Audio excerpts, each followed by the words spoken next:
जिले की हर खबर सबसे पहले आप तक पहुंचाने का वादा, बस यही है एक इरादा। आज ही लगाए अपना पद्मेश डिजिटल सेटअप बॉक्स। नमस्कार, आप देख रहे हैं पद्मेश 24/7 न्यूज बुलेटिन की शुरुआत करते हैं हेडलाइंस से।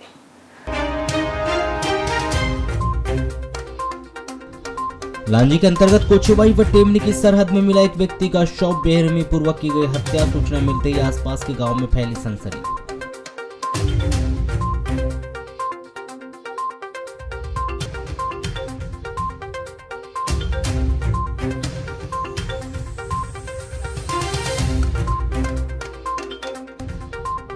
जिला मुख्यालय के समीप भरवेली में गहराया जल संकट। 4 दिनों से ग्रामीणों को नहीं मिल रहा है पानी। समस्या को देखते हुए सरपंच ने तोड़ा पंप हाउस का ताला।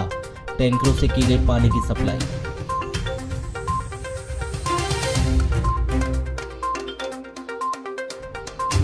परसवाड़ा थाना के शेरपार में किराए के मकान में रह रही नवविवाहिता ने फांसी लगाकर की थी आत्महत्या। दहेज प्रताड़ना से परेशान थी मृतिका।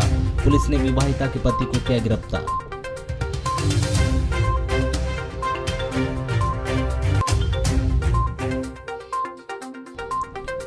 सुभाष चौक में खड़े अव्यवस्थित मालवाहक से टकराया 12 वर्षीय बालक। गुस्साए व्यवसायियों ने सुभाष चौक में किया चक्का जाम। यातायात पुलिस की समझाइश पर खुलवाया गया जाम।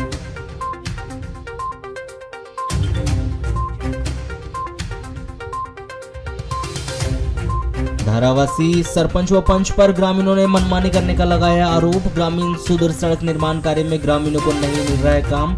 ग्रामीणों में पनप रहा आक्रोश।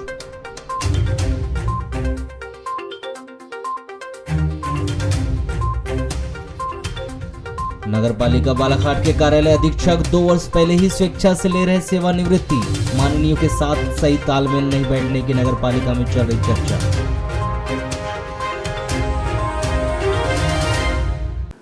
भरवेली थाना के अंतर्गत बैयर रोड मुंडी माई के पास बेलगाम बोलेरो पिकअप ने 2 मोटरसाइकिल को अपनी चपेट में ले लिया। इस दुर्घटना में दोनों मोटरसाइकिल में सवार एक 20 वर्षीय लड़की सहित 3 लोग घायल हो गए।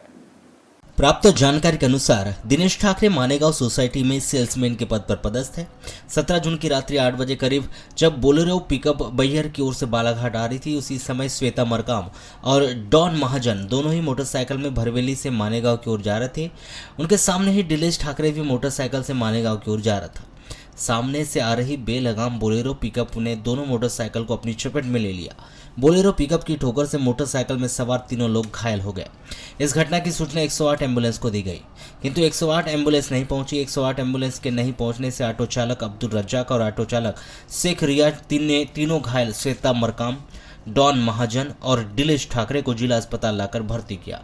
इस दुर्घटना में दिनेश ठाकरे गंभीर रूप से घायल हो चुके थे, जिन्हें जिला अस्पताल से प्राथमिक उपचार के बाद मेडिकल कॉलेज रेफर कर दिया गया है। वहीं जानकारी के मुताबिक दुर्घटना में घायल डॉन महाजन को भी जिला अस्पताल से रेफर कर दिया गया है। बालाघाट नगर पालिका के कार्यालय अधीक्षक, जो कि अपने निजी कारणवश समय से पूर्व ही सेवानिवृत्ति के लिए नगरीय प्रशासन विभाग को मुख्य नगर पालिका अधिकारी के माध्यम से आवेदन कर दिया गया है। कहीं ना कहीं समय से पूर्व सेवानिवृत्ति को लेकर भले ही वह मीडिया को व्यक्तिगत कारणों की बात कर रहे हैं, पर जिस प्रकार से इन दिनों नगर पालिका बालाघाट में चर्चाएं चल रही है कि कहीं ना कहीं जो इस बार नगर पालिका की परिषद बैठी है, उसमें माननीय के साथ अधीक्षक के तालमेल नहीं बैठने की वजह से उनके द्वारा यह समय से पूर्व ही सेवानिवृत्ति के लिए आवेदन दिया गया है। ऐसी चर्चाओं का दौर नगर पालिका बालाघाट में चल रहा है। नगर पालिका बालाघाट के कार्यालय अधीक्षक BL इल्लारे के द्वारा अपनी सेवानिवृत्ति के पूर्व ही नगरीय प्रशासन विभाग को आवेदन दे दिया गया है, जबकि BL इल्लारे के द्वारा 1988 में अपनी सेवाएं अलग अलग स्थानों में रहकर दी गई है। वह अभी उनकी 35 वर्ष सेवा को हुआ है और उनके सेवानिवृत्ति को अभी 2 वर्ष का समय शेष है, किंतु उनके द्वारा मीडिया को चर्चा में यही बताया जा रहा है कि वह अपनी स्वेच्छा से यह सेवानिवृत्ति समय से पहले ले रहे हैं। किंतु जिस प्रकार से इन दिनों नगर पालिका बालाघाट में चर्चाएं चल रही है, उसे देखकर तो कुछ और ही प्रतीत हो रहा है, लेकिन कहीं ना कहीं नई परिषद के बैठने के बाद से ही उनके द्वारा यह निर्णय लिया गया है और वह वहां समय से पूर्व ही सेवानिवृत्ति ले रहे हैं। कर्मचारी आदेशों का पालन न करते हुए सीधे नगर पालिका अध्यक्ष व उपाध्यक्ष की ही जी हुजूरी में लग जाते हैं। वह जो नगर पालिका के अधिकारी होते हैं उनका कोई भी कहना नहीं मानता। वह बीते 1 वर्षों से नगर पालिका में बालाघाट में देखा जा रहा है। जिस प्रकार से कार्यालय अधीक्षक के द्वारा नगर पालिका के कर्मचारी व अधिकारियों को कोई आदेश या निर्देश देते हैं तो कोई भी उनके आदेशों व निर्देशों का पालन नहीं करता व कुछ कार्रवाई यदि उनके द्वारा की जाती है तो अध्यक्ष का हवाला देते हुए छोटे छोटे कर्मचारी भी उनके आदेशों को ठेंगा दिखाकर निकल जाते हैं। बहुत से ऐसे मास्टर रोल कर्मचारी भी हैं जो न केवल उनकी बात नहीं सुनते बल्कि वह स्वयं ही अपने आप को कार्यालय अधीक्षक से भी ऊपर मानते हैं। नगर पालिका में कुछ ऐसे मास्टर रोल कर्मचारी हैं जो सिर्फ और सिर्फ अध्यक्ष का ही कहना मानते हैं। उनके लिए ना ही कोई नगर पालिका का मुख्य नगर पालिका अधिकारी मायने रखता है और ना कोई इंजीनियर और ना कोई अधीक्षक। ऐसी स्थिति में कोई आदेश यदि उनके द्वारा दिया जाता है तो कर्मचारी साफ साफ मना कर देते हैं कि वह मात्र अध्यक्ष की सुनेंगे, बाकी किसी की नहीं। इन दिनों नगर पालिका बालाघाट में भी यही देखने को मिल रहा है। कुछ कर्मचारी मात्र माननीयों की ही जी हुजूरी में लगे रहते हैं। उन्हें नगर पालिका के काम से कोई मतलब ही नहीं रहता और यदि उन्हें कोई कार्य दिया भी जाता है तो उसे भी उनके द्वारा नहीं किया जाता और उनके आदेश की अवहेलना की जाती है। आपको बताया कि कार्यालय अधीक्षक BL इल्लारे न केवल नगर पालिका बालाघाट में कार्यालय अधीक्षक के पद पर रहे बल्कि उनके द्वारा अलग अलग नगर पालिकाएं व नगर परिषदों में भी रहकर बड़े पदों पर भी रह चुके हैं। वह प्रभारी CMO, राजस्व निरीक्षक, कार्यालय अधीक्षक सहित अनेक महत्वपूर्ण जिम्मेदारियों को भी उनके द्वारा निर्वहन किया गया है। वहीं वह अपने समाज में भी कई महत्वपूर्ण जिम्मेदारी पदों पर भी आसीन है और ऐसे महत्वपूर्ण पदों पर रहकर उन्हें निर्वाह करने वाले यदि अचानक से अपने कार्य को छोड़कर सेवानिवृत्ति लेते हैं तो कहीं ना कहीं कुछ बात जरूर है जो वहां अभी खुलकर नहीं कहना चाहते। कार्यालय अधीक्षक BL इल्लारे के द्वारा अनौपचारिक चर्चा में उनके द्वारा बताया गया कि वह सेवानिवृत्ति लेकर अपने बेटे वेद प्रकाश इल्लारे के साथ चुनावी समर में उतरेंगे। जिस प्रकार से उनके बेटे डॉक्टर वेद प्रकाश का चुनाव लड़ने का इरादा चल रहा है तो उसको देखते हुए यदि उन्हें टिकट मिलती है या उनके बेटे द्वारा विधानसभा का चुनाव लड़ा जाता है तो वो अपने बेटे के साथ मिलकर चुनाव में उनकी मदद करेंगे। भले ही यहाँ उनका बयान मीडिया को बताने के लिए हो, किंतु जिस प्रकार उन्होंने सेवानिवृत्ति के लिए आवेदन दिया है उसका एक रीजन उनके द्वारा यहाँ भी बताया जा रहा है।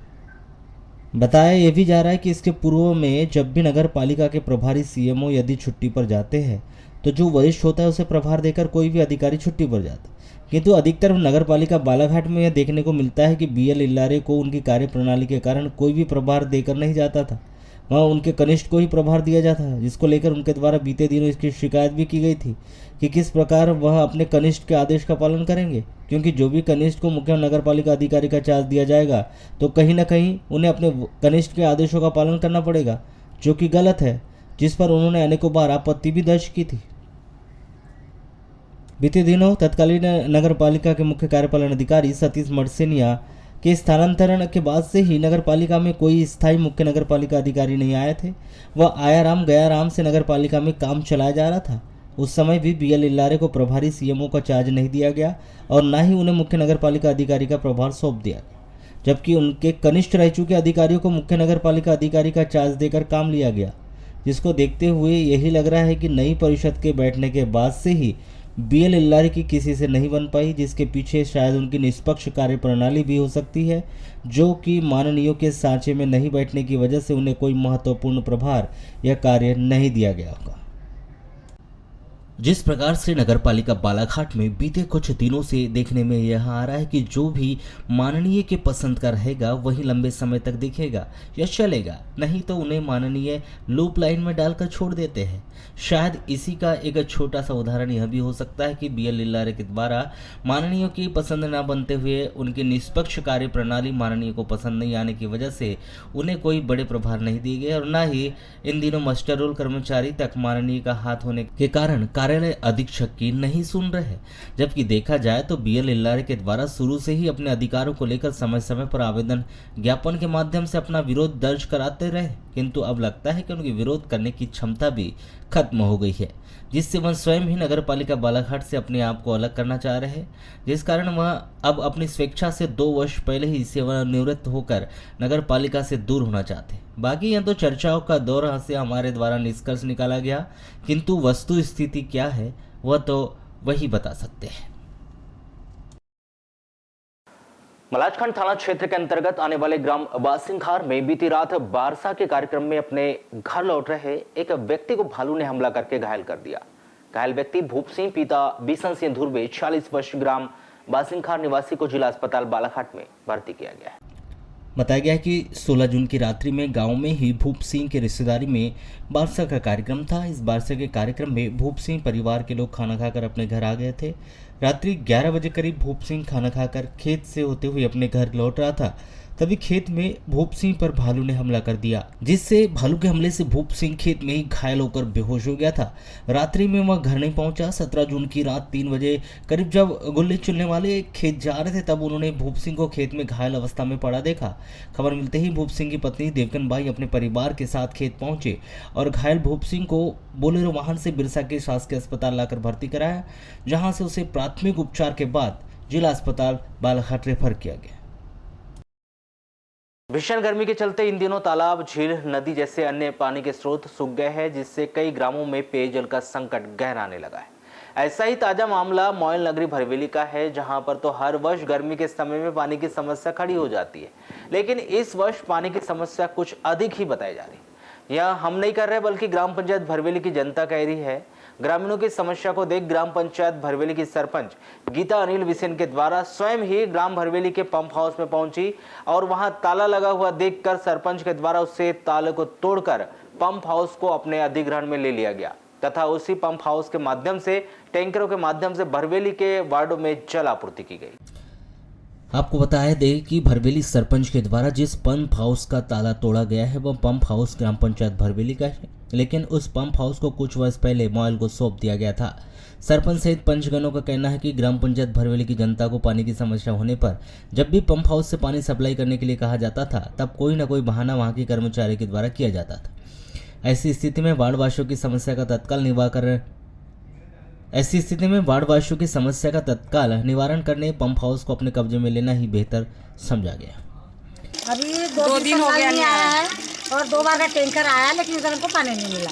कब से मतलब 2 दिनों से परेशान है पानी के लिए? हाँ, पानी के लिए 2 दिन। तो नल जल योजना का तो चालू रहा होगा ना आपके नल? नहीं ना भैया, वो नल नहीं आ रहा है। नल नहीं आ रहा है? नहीं आ रहा, पंचायत का भी नल नहीं है। पंचायत का भी नल नहीं है? नहीं, तो फिर पानी कहाँ से यूज करते हैं आप लोग? बोरिंग से लाते हैं उधर से, तो उधर भी लड़ाई झगड़ा होता है पानी के लिए। ये समस्या तो कभी कभी 2-2, 4-4 दिन नल नहीं आता, उसकी वजह से हमको पानी की परेशानी होती है। और यहाँ पे एक हेडपम्प की आवश्यकता है। एक हेडपम्प खुदवा दो यहाँ पे इस वार्ड नंबर 15 में। ये बहुत दिन से सर, ये कम से कम महीना भर हो गया। गर्मी लगी जब से पानी की समस्या पड़ी है। 2-3 दिन अच्छा देता है नल, उसके बाद में फिर बंद कर देता है। उसके बाद में फिर हैंडपम्प से पानी लाओ, सब महिला लोग जाती है हैंडपम्प से पानी लाने के लिए। फिर 2-4 दिन के बाद थोड़ी देर खोलता 10-15 मिनट, उसके बाद फिर बंद हो जाता है नल। फिर पानी की समस्या। किसकी गलती की वजह से पानी नहीं मिल पा रहा आपको? पानी नहीं मिल पा रहा, जो नल वाले की गलती, पानी नहीं दे रहा ढंग से। यहाँ पानी की समस्या बनी हुई है, कब से बनी है पानी? ये समस्या भी अभी 5-6 दिन से बनी हुई है। क्यों बनी है भैया समस्या? ये आगे में जो है अपना दपेरा और बालाघाट जो है दपेरा वहाँ पर पाइपलाइन फूट गई है, उसके कारण समय लग रहा है और बीच में ऐसा होते रहता है। और आज दिक्कत ये आई है कि जहाँ से पानी लाते हैं हम, जो पंचायत के माध्यम से पंप हाउस है, वो मोयल को सौंपा गया था, पर वहाँ का जो पंप चालक है वो आज उपस्थित नहीं था। और जब भी जाओ तो वो कभी ना कभी ये बोलता है कि अभी समय नहीं है, बाद में आना, वापस करवा देता है। जब जल संकट के बारे में भरवेली सरपंच गीता अनिल बिसेन से चर्चा करते हुए उन्होंने बताया कि आज पंचायत में सभी वार्ड के सदस्यगण उपस्थित थे, जिनके द्वारा 4 दिनों से हो रही पानी की समस्या से अवगत करवाया गया। भरवेली क्षेत्र में जल संकट को देखते हुए पंप हाउस का ताला तोड़कर टैंकर से सभी वार्डों में पानी उपलब्ध कराया जा रहा है और पंप हाउस को मोयल से लेकर अपने कब्जे में लिया गया है। अभी 2 दिन से जल निगम नल नहीं आ पा रहे, उसके कारण हमारे गांव में बहुत ही पानी की समस्या बनी है। और टैंकर जैसे हम भेजते हैं पंप हाउस, तो वहाँ पे जो कर्मचारी है वो मना कर देता है कि साहब ने मना किया है। इससे पहले भी ऐसे हुआ है। आज क्या पूरे वार्ड नंबर 15 और 16 के जितने भी सदस्य सब बैठे हुए थे कुंडी बर्तन लेके, और टैंकर आ ही नहीं रहा था। मुझे फिर टैंकर वाले भैया ने फ़ोन किया और बोले कि यहाँ पे पंप हाउस में ताला लगा हुआ है। तो मैं फिर तुरंत पंप हाउस गई और फिर ताला तोड़ा मैंने और मोटर चालू करके फिर पानी दी और यहाँ पे अपने वार्ड में पानी पी रही हूँ। अच्छा मैडम, ये देखा गया कि वो पानी क्यों नहीं दे पा रहे थे अपन लोगों को? क्या लग रहा है, क्या वजह लग रही है? वो जो वहाँ कर्मचारी है वो थोड़ा ढीला है। वो कभी भी जैसे जाते थे तो साहब नहीं दे रहे हैं, या फिर ताला लगा के, जैसे आज वो ताला लगा के बालाघाट चले उसे क्या मोबाइल के कब्जे से मुक्त करा लिया गया अभी? इन दिनों शहर की यातायात व्यवस्था महज चालानी कार्रवाई करते तक ही शहर के बाहर नजर आ रही है। वहीं शहर की बात करें तो शहर में यातायात को लेकर किसी प्रकार की कोई व्यवस्था नहीं होने के कारण शहर की गलियों में कहीं भी कभी भी जाम की स्थिति निर्मित हो जाती है। वह कभी भी बेपरवाह वाहन सड़कों पर खड़े रहने से दुर्घटनाएं भी घटित हो रहे हैं। ऐसा ही एक मामला शहर के वार्ड नंबर 17 में देखने को मिला, जहां एक बड़ी घटना होते होते टल गई। बताया जा रहा है कि 17 जून की शाम 7:30 बजे जब वार्ड नंबर 17 निवासी सोनित जैन पिता नितिन जैन उम्र 12 वर्ष अपने घर से वार्ड नंबर 17 स्थित मोबाइल दुकान साइकिल से आ रहे थे, तभी सड़कों पर खड़े मालवाहक जो कि नियम के विरुद्ध सड़क पर गाड़ी खड़ी कर सामान खाली कर रहे थे, जिसमें बालक खड़े वाहन से टकरा गया। इस घटना में 12 वर्ष के बालक को घुटनों पर मामूली चोटें आई। जैसे ही इस बात की जानकारी बालक के पिता नितिन जैन को लगी तो उन्होंने प्रतिदिन सड़क के ऊपर खड़े बेपरवाह मालवाहकों के विरुद्ध विरोध प्रदर्शन करते हुए सड़क पर चक्का जाम कर दिया। लगभग आधे घंटे तक चक्का जाम किया गया। चक्का जाम कर अपना विरोध दर्ज कराया गया। उक्त घटना की जानकारी जैसे ही यातायात पुलिस को लगी तो यातायात पुलिस मौके पर पहुंचकर विरोध कर रहे नितिन जैन से चर्चा कर चक्का जाम को खत्म कराया गया।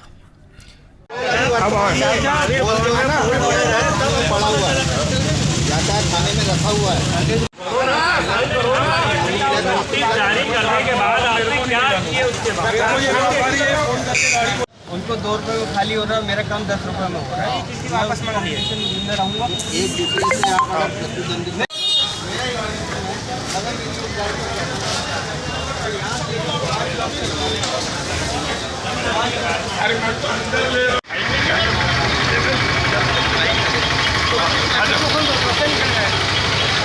मेरे बेटे का आज एक्सीडेंट होते होते बच गया। यहाँ पर बड़ी मनोनी और हादसा टल गया।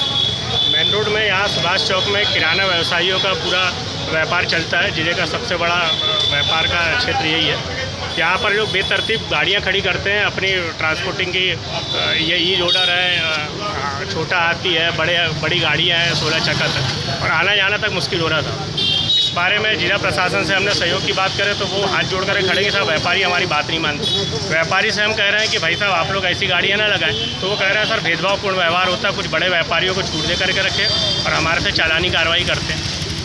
ऐसे कौन से व्यापारी हैं जिनको छूट दी जा रही है और जिनके साथ भेदभाव का रवैया किया जाता है? छोटे व्यापारी उन बड़े व्यापारियों का नाम बताने तैयार नहीं। अच्छा, अभी आप लोग के द्वारा चक्का जाम भी किया गया क्या? मेरे द्वारा चक्का जाम किया गया। यहाँ पर दोनों गाड़ियाँ लगा दिए और थाना प्रभारी, ट्रैफिक थाना प्रभारी जी नहीं आए, लेकिन उन्होंने विनोद जी को भेजे हैं। उन्होंने सब गाड़ियों को लॉक कर दिया। सर क्या चाहते हैं आप लोग? हम लोग चाहते हैं ये जो रास्ता है यहाँ से सुभाष चौक से लेकर के जैन टाकिस तक का, ये एकदम क्लियर हो, आने जाने में लोगों को सुविधा हो, जिससे बड़े हादसे टले। आए दिन हादसे होते रहते हैं, अनहोनी होते रहते। आज मेरे साथ है, कल किसी और के साथ है। मैं तो बोल पा रहा हूँ। लोग व्यापारियों कहाँ पे काई की दुकान है? महालक्ष्मी भंडार जी, बताएंगे किस प्रकार की समस्या आ रही है यहाँ पर? समस्या किस प्रकार की नहीं है। यहाँ गाड़ी लगने पे चालान किया जा रहा है। मेरा ये निवेदन है कि अगर सुभाष चौक में गाड़ी लगे तो या तो किसी की नहीं लगे, या तो लगे तो सबकी लगे। आज क्या हुआ यहाँ पे? अभी किसी बच्चे का एक्सीडेंट हुआ था, इसलिए सब आए हुए हैं पुलिसकर्मी यहाँ चालान बनाने के लिए। स्थिति उत्पन्न हुई थी यहाँ पर, क्या है पूरा मामला और क्या कुछ समझाई दी गई है? घटना घटी हुई थी। हालांकि उस घटना के संबंध में मुझे ज्ञात नहीं है, लेकिन एक बच्चा चोटिल होते होते बच गया। तो वो गाड़ी को हमने यहाँ से रुकवा कर या थाना कोतवाली में पहुँचा दिए हैं और स्थिति वर्तमान में सामान्य है। लेकिन यहाँ जो सुभाष चौक से नूतन कला निकेतन तक जो व्यापारी वर्ग है, उनका ये कहना है कि कोई भी गाड़ी यहाँ लगती है तो उसकी चालानी कार्रवाई हो, ताकि रोड का जो आवागमन है वो बाधित ना हो। तो हमारा भी यही कहना है कि आप व्यापारी वर्ग अगर एकजुट होकर, एक मत होकर अगर हमें सहयोग प्रदान करेंगे तो हम आपके लिए तैयार हैं। सुरक्षा व्यवस्था हमारी को देना है, लेकिन उनका ये कहना है कि बोले नहीं, हमारी गाड़ी में जो सामान लोड अनलोड होता है तो हमको दूर पड़ता है तो उसका भाड़ा लगेगा। भाई ये आपकी जवाबदारी है, हमारी जवाबदारी नहीं। हमें तो रोड क्लियर चाहिए, आने जाने में दिक्कत ना हो, इस वजह से हम लोग यहाँ आए थे। सर चक्का जाम की भी स्थिति बनी थी यहाँ पे? चक्का जाम की स्थिति वही होती थी, कुछ व्यापारी वर्ग के विरोध में कुछ जन सामान्य जो यहाँ के नागरिक हैं, उनका ये कहना है कि कोई भी गाड़ी यहाँ लगती है उसकी चालानी कार्रवाई। तो हर गाड़ी की चालानी कार्रवाई होना तो मुश्किल है। जो गाड़ियाँ हमें दिखती है उस गाड़ी की तो समय हम लोग चालानी कार्रवाई करते हैं, लेकिन इनका ये कहना है कि पुलिस यहाँ हमेशा भैया अधिकतर देखने में आता है कि शासन प्रशासन कार्रवाई तो करता है, लेकिन वहीं दूसरी तरफ व्यापारी लोग नाराजगी भी जताते हैं। फिर ऐसे में किस प्रकार की कार्रवाई कर पाएगा प्रशासन? नाराज़गी का उद्देश्य ये है उनका कि हमारी गाड़ी का चालान कट के और सामने वाला जो दुकानदार है उनका गाड़ी लोड अनलोड हो रही है तो उस गाड़ी का चालान नहीं करता, जो पुलिस की नज़रों में। मध्य प्रदेश राज्य निर्वाचन आयोग के द्वारा निर्धारित कार्यक्रम के अनुसार उप निर्वाचन के लिए जिले में 4 ग्राम पंचायतों के लिए रिक्त सरपंच पदों के लिए शनिवार को जन्म पंचायत में मतगणना की गई। साथ ही परिणाम की घोषणा भी की गई, जिसमें विजयी सरपंच समर्थकों में खुशियां भी मनाई गई। वहीं पंच पद के लिए 19 जून को परिणामों की घोषणा की जाएगी। आपको बता दें कि बालाघाट जिले में सरपंच पद के लिए 4 रिक्त पदों के लिए 13 जून को उपचुनाव के लिए मतदान किया गया था, जिसके मतों की गणना शनिवार निर्वाचन आयोग को निर्देश के अनुसार जनपद पंचायतों के मुख्यालय में कराया गया था, जिसमें बालाघाट विकासखंड के ग्राम पंचायत रोसड़ा में 5 प्रत्याशियों ने अपना भाग्य आजमाया था, जिसमें 112 मतों से राजेंद्र कुमार डोंगरे। खैलांजी विकासखंड के पंचायत मीरकपुर में 3 प्रत्याशी चुनाव मैदान में थे, जिसमें दीपक देशमुख 637 मतों से आगे रहे। लांजी विकासखंड के पंचायत डोरली में 2 प्रत्याशी आमने सामने थे, जिसमें सुखीबाई ने 9 मतों से पराजित किया। बैयर विकासखंड के हट्टा पंचायत के रिक्त सरपंच पद के लिए 4 प्रत्याशी अपनी किस्मत आजमा रहे थे, जिसमें राजू ध्रुवे ने 57 मतों से उपचुनाव में जीत हासिल की। प्राथमिकता जो है गांव के जो पिछड़े हुए काम है उन कामों को सर्वप्रथम रूप में करना है। जरूरतमंद लोग हैं उनकी जरूरतों को पूरा करना है। अच्छा, फिर भी तो क्या एजेंडा लेकर के आपने चुनाव में मैदान में उतरे थे? ये जो शासन की योजना है, शासन की योजनाओं का अधूरा छोड़ के जो व्यक्ति है उसको लाभ नहीं मिल पा रहा है, उसको लाभ दिलाना है। कितने वो मतों से आप जीत कर रहे हैं? यहाँ पर 107 मतों से विजयी हुए। टोटल मत कितने पड़े थे आपको? 455। लालबरा नगर मुख्यालय से करीब 3 किलोमीटर दूर ग्राम पंचायत पनवीरी में 80 लाख रुपए की लागत से 4 वर्ष पूर्व कार्यपालन यंत्री ग्रामीण यांत्रिकी सेवा संभाग बालाघाट निर्माण एजेंसी के द्वारा ग्रामीण खेल स्टेडियम का निर्माण किया गया, परंतु देखरेख के अभाव में यह स्टेडियम जीर्ण शीर्ण होने लगे हैं। वहीं दूर स्थित ये एकांत में होने के कारण कोई भी खिलाड़ी यहां खेलने नहीं जा रहा है, जिससे लाखों रुपए की लागत से बना यह खेल स्टेडियम अब वीरान पड़ा होने के कारण औचित्यहीन साबित हो रहा है। ग्रामीण खेल स्टेडियम का निर्माण होने के बाद से खिलाड़ियों ने उपयोग तक नहीं किया, जिसका मुख्य कारण है कि यहां मुख्यालय से 3 किलोमीटर दूर ग्राम पंचायत पनवीरी के आगे एकांत स्थान पर निर्माण किया गया। अगर यह ग्रामीण खेल स्टेडियम नगर मुख्यालय में निर्माण किया जाता तो खिलाड़ियों को उसका लाभ भी मिलता, परंतु अब खेल स्टेडियम के अभाव में खिलाड़ियों का खेल के प्रति रुचि कम होते जा रही है। नगर के युवा खिलाड़ियों ने नगर मुख्यालय में युवा खिलाड़ियों के लिए सर्व सुविधा युक्त स्टेडियम का निर्माण करवाए जाने की मांग शासन प्रशासन से की है। लालबरा नगर मुख्यालय से लगभग 10 किलोमीटर दूर ग्राम पंचायत धारावासी के अंतर्गत आने वाली ग्राम केवा टोला से मौसमी तक लाखों रुपए की लागत से पंचायत के द्वारा सुदूर सड़क का निर्माण कार्य करवाया जा रहा है, परंतु यह निर्माण कार्य मजदूरों से न करवाते हुए जेसीबी मशीन से करवाया जा रहा है, जिससे मजदूरों को रोजगार नहीं मिलने से ग्रामीण जनों में आक्रोश व्याप्त है। आपको बता दें कि ग्राम पंचायत धारावासी के केवा टोला से मौसमी तक मार्ग का लंबे समय से मरम्मत कार्य नहीं होने के कारण वह खस्ता हाल हो चुका है। बरसात के दिनों में आने जाने वाले लोगों को खासा परेशानियों का सामना करना पड़ता था। लंबे समय से ग्रामीण जन सड़क निर्माण की मांग कर रहे थे। पंचायत के द्वारा लाखों रुपए की लागत से वर्तमान में सुदूर सड़क का निर्माण कार्य करवाया जा रहा है और शासन के निर्देश है कि मिट्टी के कार्य मजदूरों से करवाकर उन्हें रोजगार उपलब्ध करवाना है, परंतु धारावासी पंचायत में मजदूरों को रोजगार उपलब्ध न करवाते हुए जेसीबी मशीन से सुदूर सड़क का निर्माण कार्य करवाया जा रहा था, जिसका पंच व ग्रामीण जनों के द्वारा शुक्रवार को विरोध किया गया, क्योंकि मनरेगा के तहत होने वाले सभी कार्य मजदूरों से करवाना है ताकि उन्हें 100 दिन का रोजगार मिल सके। पंच व ग्रामीणों के द्वारा मशीन से सुदूर सड़क का निर्माण कार्य का विरोध करने के बाद सरपंच सचिव हरकत में आए और कुछ मजदूरों को काम पर लगाकर सुदूर सड़क का निर्माण कार्य करवाया जा रहा है, जिसके बाद ग्रामीण जनों का आक्रोश शांत हुआ। क्या समस्या आ रही है? समस्या यह है कि मैं एक ट्रैक्टर मालक भी हूँ। पिछले वर्ष मार्च में समथिंग ग्राम सुदूर रोड बनाई गई, जिसका पूर्ण रूप से निर्माण अभी हुआ है, जिसका भुगतान हम ट्रैक्टर वालों को अभी तक नहीं हुआ। ट्रैक्टर वाले समस्या में है। फिर दूसरा धारावासी ग्राम पंचायत के द्वारा दूसरी ग्राम सुदूर रोड ली गई। इसमें जानकारी ये लगी कि पंचों की भी राय नहीं ली गई और ठेका दे दिया गया। ठेकेदार के द्वारा कम रेट में मोटर मालिकों के द्वारा अपना काम करवाया जा रहा है, जिसमें हम ट्रैक्टर वालों को भी हानि प्राप्त हो रही है। दूसरी बात, हमें जो फ़ोन आया उसमें ये बताया गया कि ये पंचायत को काम नहीं है जी, यह काम बाहर से है, बाहरी रूप से है, पीडब्ल्यूडी को है या किसको है। तो बोले आपको नगद भुगतान किया जाएगा और कम रेट में किया जाएगा। तो हमने बोले चलो बाहरी काम है, पंचायत को नहीं है, तो ठीक है। हमने गाड़ी लगा दी है, परंतु यहाँ पे 1-2 पंचायत के भी व्यक्ति दिखे तो हमने बोले पंचायत का काम नहीं है तो आप क्यों खड़े हो? तो बोले पंचायत का ही है। मैंने उस समय ये भी बोला कि जब पंचायत का काम है तो आपने ठेकेदार को ठेका क्यों दिया? तो जानकारी में ये लगी है कि ठेकेदार काम करवा रहा है और भुगतान सबको नगद करेगा। और दूसरा यहाँ के मजदूरों की भी समस्या रही। खैर मुरुम तो ट्रैक्टरों के द्वारा डाला गया, जेसीपी से खुदाई की गई, परंतु मुरुम को भी जो बगराने का काम है जेसीपी के द्वारा करवा दिया गया, जिससे यहाँ के मजदूरों को मजदूरी नहीं मिल पाएगी।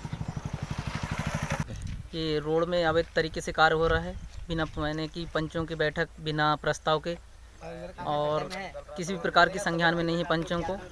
और हमें ज्ञात हुआ है कि ठेकेदारी के द्वारा ठेका दिया गया है एवं खनन का कार्य बहुत ही मनमाने ढंग से बहुत ही खाई कर दिए हैं। जिसमें कहाँ से मुरुम कहाँ से ला रहे हैं? ये मुरुम मेरे खेत के पास से लाया जा रहा है। इतनी ज़्यादा गड्ढा कर दिए, अगर भविष्य में किसी भी प्रकार की दुर्घटना होगी तो इसकी जिम्मेदारी पंचायत की होगी। क्या मांग करते हैं भैया? मैं यही मांग करता हूं कि अवैध तरीके से खनन ना किया जाए, जो गवर्नमेंट के रूल्स हैं उसके हिसाब से ही खनन किया जाना चाहिए एवं लोगों को रोज़गार मिलना चाहिए, क्योंकि रोज़गार मिलना अति आवश्यक है।